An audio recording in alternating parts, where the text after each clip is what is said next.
Бүгін бізге Аю Холдингтен, анан Аю Холдингтің президенті Шаршынбек Абдыкеримов ағалыстан бүгін біздің аймақтық оорукана ушу коронавирусмен күрөшүп аткан кызматкерлерибизге жардам деп 300 литрден ашык антисептик, Алия компаниясынын китлап, макарон, суусундук, артезиан, кыскасы ошо Аю Холдинг өндүргөн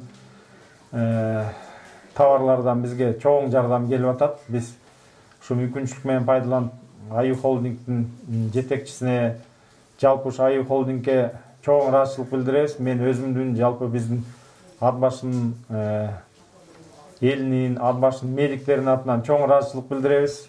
Аман эсен болгула.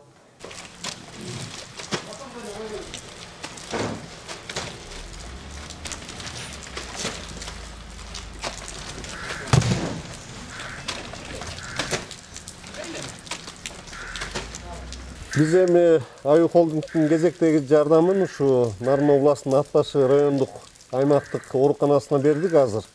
Бул жерде антисептикалык каражаттар, Алиянын ушу макарону, дана азыктары, un азыктары, ошондой эле артезиандын суусундуктары келди.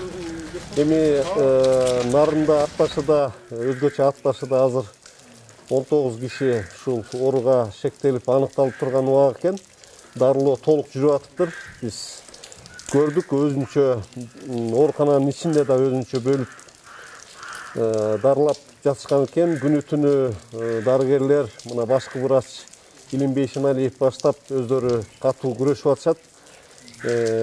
Эми өзгөчө кырдаал киргизилип атат бул райондун аймагына. Мындан ары жагдай жакшы болуп кетет го деген ойдобуз, ошо тилектебиз. Эл дагы өзүн сакташ керек.